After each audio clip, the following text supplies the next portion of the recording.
Hot water instantly? How does that work? It's actually pretty simple. Water comes up from the supply line into our specially designed filtration system, guaranteeing you the freshest water possible. From there, it travels through the system into a 2/3 gallon tank, where it's heated to 200 degrees. As the water is used, it's replaced by more freshly filtered water.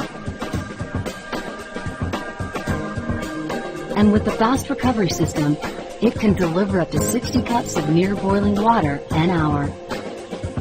Cold water, on the other hand, travels directly from the filtration system to the faucet. Just pull the hot or cold lever to dispense the water you want.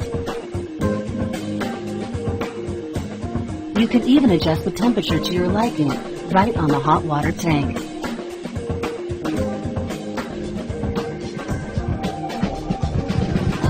How's that for simple?